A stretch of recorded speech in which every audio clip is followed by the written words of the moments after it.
adik-adik semua, Assalamualaikum warahmatullahi wabarakatuh. Apakah kalian semua sehat? Semoga kalian semua sehat ya, sehingga bisa mengikuti pembelajaran pada hari ini dengan semangat.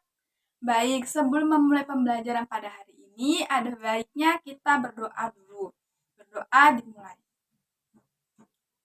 Berdoa selesai. Semoga pembelajaran kita pada hari ini berjalan dengan lancar dan semoga adik-adik semua bisa memahami materi dengan baik. Baiklah, mari simak pembelajaran hari ini. Nah, sebelum memulai pembelajaran pada hari ini, kalian jangan lupa mengisi absensi di e-learning ya, karena kalau kalian tidak mengisi absensi atau lupa, kalian tidak akan mendapat nilai kehadiran. Maka yang belum absen, absen dulu ya di e-learning. Nah, pada hari ini kita akan membahas tentang fluida dinamis. Oke, sebelumnya apakah masih ada yang ingat tentang materi yang kita bahas minggu lalu? Ya, materi yang kita bahas minggu lalu adalah tentang fluida statis. Ada yang masih ingat apa itu fluida statis? Ya, benar. Fluida statis adalah fluida yang tidak bergerak. Maka hari ini kita akan mempelajari tentang fluida yang bergerak atau fluida dinamis. Nah, bahasanya apa aja? Kita akan bahas tentang debit aliran, azas kontinuitas, azas Bernoulli, dan penerapannya dalam kehidupan sehari-hari. Oke, ini nanti modulnya akan Ibu taruh di e-learning. Jangan lupa nanti dibaca lagi ya. Oke, ini diagram alurnya. Kita akan mempelajari tentang fluida dinamis, yang mana dibagi menjadi 4 ya.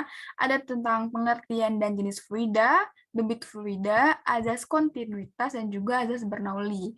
Dan di azas Bernoulli ini kita akan membahas tentang 4 pengaplikasian azas Bernoulli. Yang pertama pada tangki air berlubang, yang kedua pada pipa venturimeter, yang ketiga pada tabung pitot, dan yang keempat pada sayap pesawat terbang. Oke, menarik ya.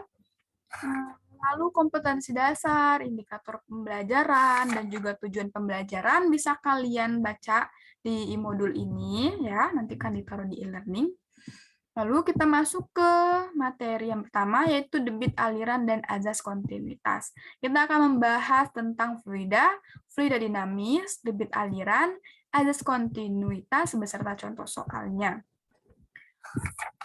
Oke, fluida. Kita sudah tahu ya kalau fluida itu dibagi menjadi 2 jenis, yaitu fluida statis atau fluida yang tidak bergerak yang kita bahas minggu lalu, dan juga fluida dinamis, yaitu fluida yang bergerak yang akan kita bahas hari ini. Nah, fluida dinamis itu karena dia bergerak, sehingga fluida dinamis memiliki bentuk aliran atau jenis-jenis aliran. Nah, aliran dari fluida dinamis itu terdapat 2 jenis, yaitu yang pertama aliran laminar ya pada gambar ini, dan juga aliran turbulen. Yang mana aliran laminar itu adalah aliran fluida yang sejajar dengan pipanya. Sehingga bentuk alirannya tuh lurus ya, sejajar tanpa berkelok-kelok. Lalu yang turbulen ini adalah aliran yang tidak sejajar dengan pipa, jadi dia bergelombang. Ya. Jadi bisa dilihat ya perbedaannya aliran laminar dan juga aliran turbulen. Oke, karena fluida dinamis itu memiliki aliran, maka aliran itu memiliki kelajuan. Nah, laju dari aliran air tersebut dinamakan dengan debit. Debit itu dilambangkan dengan huruf Q. Ya, mungkin sudah pada tahu ya kalian, yaitu Q itu adalah rumusnya volume dibagi dengan waktu. Oke, udah paham ya? Lalu kita akan membahas tentang azas kontinuitas. Nah, di sini kalian pernahkah menyiram tanaman dengan menggunakan selang? Nah, ketika kalian menyiram tanaman menggunakan selang, lalu ada tanaman yang jangkauannya jauh dari kalian, pasti kalian pernah memencet ujung selang tersebut supaya air dari selang itu bisa menjangkau tanaman yang jauh, ya kan? Nah, fenomena atau peristiwa itu dinamakan dengan azas kontinuitas. Oke, mari kita bahas secara fisikanya ya. Nah, di sini adalah A1, penampang selang yang belum kalian pencet itu. Ya, itu penampang 1. Nah, ini adalah penampang 2. Penampang 2 itu penampang yang lebih kecil setelah selangnya kalian pencet itu. Nah, itu menjadi penampang yang kedua. Jadinya di sini terdapat perbedaan penampang ya, perbedaannya A1 lebih besar, A2 lebih kecil. Oke, lalu di sini ada kecepatan, ada V1 dan juga V2. Nah, yang terjadi apa setelah kalian memencet ujung selang itu? Yang terjadi kecepatan dari fluida tersebut lebih besar daripada kecepatan di penampang yang pertama. Oke, jadi azas kontinuitas ini memiliki persamaan yang disebut dengan persamaan kontinuitas. Rumusnya adalah Q1 sama dengan Q2 atau A1 dikali V1 sama dengan A2 dikali V2. Oke, kita lanjut. Nah, ini ada video yang membahas tentang cara menghitung debit air pada pipa yang bercabang serta menerapkan persamaan kontinuitas pada pipa yang berbeda ukuran. Juga ini ada contoh soal. Jadi ini ada penjelasan lebih lanjutnya juga tentang contoh soal. Jangan lupa ditonton videonya. Oke, lalu dibuat catatan ya. Dan yang kedua, kita akan membahas tentang penerapan azas Bernoulli. Di sini ruang lingkupnya kita akan membahas tentang azas Bernoulli, teorema Torricelli, venturimeter, tabung pitot, dan juga sayap pesawat. Oke, masih semangat kan belajarnya? Kita lanjut ya. Nah, selanjutnya kita akan membahas tentang azas Bernoulli. Pernahkah kalian melihat pemadam kebakaran memadamkan api menggunakan selang yang sangat panjang? Kalau belum pernah, tinggal lihat aja ya gambar ini. Nah, terlihat dalam gambar, seorang petugas pemadam kebakaran hutan sedang berusaha memadamkan api dengan menggunakan selang yang sangat panjang, serta berusaha menempatkan posisi selang sedemikian rupa sehingga dapat menjangkau titik api yang dia padamkan. Nah, fenomena ini dikenal dengan azas Bernoulli. Oke, mari kita tinjau secara fisikanya. Oke. Nah, di sini ada P1, F1, A1. P adalah apa? P adalah tekanan. Ketika ada tekanan, maka ada gaya dorong. Maka di sini ada F. Ada P1, ada F1, dan juga A1. P1 dan F1 melewati penampang yang pertama. Ya, di sini anggap aja penampang pertama itu adalah selang yang dipegang oleh pemadam kebakaran yang pertama ini. Di sini di bagian sini. Lalu yang di bagian sini, tempat keluarnya air ini adalah penampang kedua. Oke. Ketika tekanan gaya itu memasuki penampang satu, maka airnya akan mengalirkan, maka air itu akan memiliki kecepatan 1. Oke, lalu seiring dalam selang waktu tertentu, air itu akan masuk ke penampang yang kedua. Oke, dengan pastinya akan memiliki tekanan 2 dan juga P2 dan juga F2. Nah, pertanyaannya apakah kecepatan di penampang 1 dan kecepatan di penampang 2 sama? Tentu tidak. Kecepatan di penampang 1 lebih kecil daripada kecepatan di penampang kedua. Jadi penampang kedua ini kecepatannya lebih besar daripada kecepatan di penampang pertama. Oke, selain itu, selain ada tekanan, ada gaya, ada penampang, di sini juga ada kecepatan, ada selang waktu, ada jarak juga ya, ada ketinggian, ya ketinggian H1.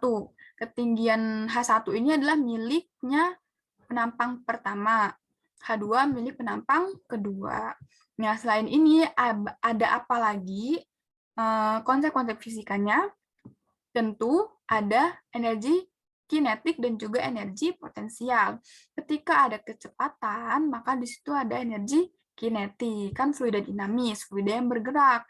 Berarti ada energi kinetik. Nah, pertanyaannya, apakah energi kinetik di penampang ke-1 dan juga energi kinetik di penampang kedua adalah sama? Tentu tidak, karena energi kinetik kan dipengaruhi oleh apa? Dipengaruhi oleh kecepatan. Nah, kalau kecepatan di penampang 1 itu lebih kecil daripada kecepatan di penampang kedua, maka tentu saja energi kinetik di penampang 1 akan lebih kecil daripada energi kinetik di penampang kedua. Oke, lalu energi potensial. Energi potensial dipengaruhi oleh ketinggian. Nah, jadi miliknya penampang 1 ini, H1-nya kecil ya, rendah, karena dekat dengan permukaan tanah. Sedangkan H2 adalah tinggi, maka energi potensial yang lebih besar dimiliki oleh penampang kedua. Oleh karena itu, jika ditanya energi mekaniknya lebih besar yang mana, tentu saja lebih besar milik penampang kedua. Oke, nah jadi di sini energi kinetik dan energi potensial itu ketika kita jumlahkan akan menjadi usaha total. Sehingga jika kita turunkan akan mendapatkan persamaan Bernoulli yang bunyinya P plus setengah rho V kuadrat ditambah rho GY sama dengan konstan. Nah, Y ini adalah ketinggiannya. Bisa kalian ganti Y, bisa kalian ganti H. Sama saja. Oke. Dan di sini ada penjelasan lebih lanjut mengenai hukum Bernoulli dan juga contoh soalnya. Ini kalian tonton ya, supaya tidak bingung tentang perhitungannya tadi. Kan tadi saya tidak menjelaskan secara rinci ya, kalau di sini, jadi kalian bisa tonton sendiri. Ini contoh soalnya mengenai penerapan hukum Bernoulli pada pompa air. Oke, jangan lupa ditonton. Lalu ini kita akan membahas tentang penerapan dari persamaan Bernoulli tersebut. Yang pertama pada teorema Torricelli atau sebuah tangki air yang bocor. Nah, sebuah tangki air yang bocor ini dinamakan dengan teorema Torricelli. Keren ya namanya. Nah, di sini di gambar ini bisa kita lihat ada H1, ada H2. H1 ini adalah ketinggian dari dasar tabung ini ke batas airnya, ya H1. Lalu H2 ini dari batas tabung ke tempat lubangnya. Jadi ini H2. Lalu ada H. H ini adalah dari tingginya air ini ke lubang gitu. Jadi ada H, ada H1, ada H2, juga ada V1 sama dengan 0, ini milik Frida-nya ya yang belum keluar. Nah, ketika Frida itu udah keluar melalui lubang, maka akan memiliki V2. Jika permukaan fluida dianggap sebagai permukaan 1 dan lubang kebocoran sebagai permukaan 2, maka berdasarkan persamaan Bernoulli akan didapat sebagai berikut. Maka V-nya itu adalah akar 2G H1 dikurang H2. Jadi ini sebenarnya konsepnya hampir mirip dengan konsep gerak jatuh bebas ya. V sama dengan akar 2GH. Masih ingat tentang konsep gerak jatuh bebas? Ya tidak jauh dari itu. Nah, lalu kalian pelajari lagi, jangan lupa ini ada videonya pembahasan lebih lanjut juga tentang penerapan contoh soalnya.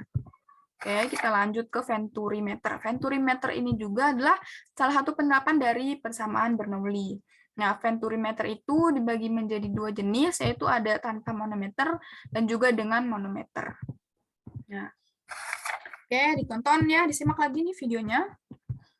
Lalu contoh soalnya juga dipahami contoh soalnya, karena nanti ada kuis. Lalu ada tabung pitot juga yang merupakan pengaplikasian dari persamaan Bernoulli. Nah, tabung pitot ini memiliki persamaan juga ya, memiliki kecepatan dalam tabung pitot. Yang rumusnya adalah V sama dengan akar 2 rho aksen GH per rho. Dengan V itu tentu saja kecepatan, besar kecepatan aliran udara. Lalu rho aksen itu adalah massa jenis gas cair dalam manometer. Rho-nya sendiri adalah massa jenis udara, dan H itu selisih tinggi permukaan kolom zat cair dalam manometer. Jangan lupa tonton lagi videonya. Lalu persamaan Bernoulli juga diterapkan pada sayap pesawat terbang. Nah, pertanyaannya kan kita tuh suka bertanya-tanya, bagaimana sih pesawat itu bisa terbang di udara? Nah, jawabannya itu karena penerapan dari hukum Bernoulli. Jadi, kan pesawat mempunyai sayap ya. Jadi sayap pesawat itu sengaja didesain bawah bagian sayap pesawat itu agak melengkung. Supaya apa? Supaya sayap pesawat bagian bawah memiliki tekanan yang lebih besar daripada sayap pesawat bagian atas. Sehingga apa? Sehingga kecepatan pada bagian atas itu akan lebih besar daripada kecepatan di bagian bawah. Oleh karena itulah pesawat bisa terbang di udara. Kenapa? Karena tekanan dari bawah besar dan kecepatan udara di atas pesawat juga besar. Oleh karena itulah pesawat itu bisa terbang. Nah, ini ya ada persamaan dari hukum Bernoulli-nya. P1 ditambah setengah rho V1 kuadrat sama dengan P2 ditambah setengah rho V kuadrat. Oke, ada gaya angkatnya. F2 dikurang F1 sama dengan setengah rho dikali V1 kuadrat dikurang V2 kuadrat dikali A. Oke. Nah, di sini ada penjelasan lebih lanjut tentang bagaimana pesawat dapat terbang meskipun terbuat dari besi, serta apa fungsi dari tabung pitot pada sayap pesawat. Akan dijelaskan pada video ini, maka jangan lupa ditonton. Nah, jadi kita sudah mempelajari tentang fluida dinamis, tentang debit, asas kontinuitas, asas Bernoulli, tangki air berlubang, venturimeter, tabung pitot, dan juga gaya angkat pesawat. Oke, jadi kesimpulannya apa? Kesimpulannya, fluida dinamis itu adalah fluida yang bergerak. Nah, fluida yang bergerak itu memiliki jenis aliran. Jenis alirannya itu ada dua, yaitu ada aliran laminer dan juga aliran turbulen. Nah, jadi aliran-aliran air itu memiliki laju aliran air yang disebut dengan debit. Rumus debit adalah Q sama dengan volume dibagi waktu.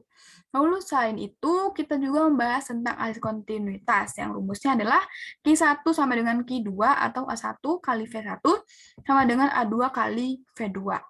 Jadi kalau nyiram air besok ya, kalau nyiram air, kalau lagi menyiram tanaman pakai selang, ingat oh ini asas kontinuitas gitu ya.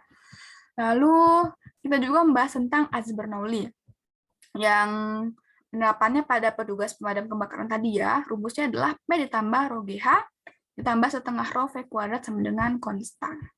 Kita juga membahas tentang beberapa penerapan dari hukum Bernoulli, bersamaan Bernoulli, yaitu pada tangki air berlubang, teorema Torricelli, yang konsepnya sedikit mirip-mirip dengan gerak tutup bebas ya.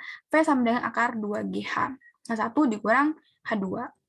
Jangan salah nanti membedakan jangan salah membedakan H1 dan juga H2. Lalu kita juga tadi membahas tentang venturimeter.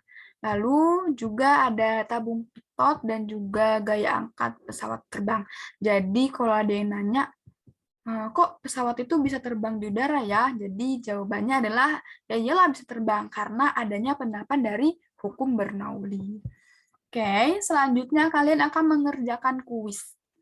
Kalian tinggal klik aja link di modul ini, lalu akan diarahkan ke laman kuisnya. Kalian kerjakan dengan benar dan tepat waktu, ya. Itu akan menjadi penilaian harian.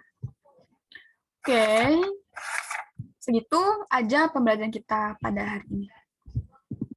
Nah, bagi adik-adik semua yang kurang jelas, ada yang ingin ditanyakan, tinggal tulis aja di forum e-learning ya, di diskusi itu kalian tanyakan aja di situ, nanti saya jawab, nanti Ibu jawab satu persatu.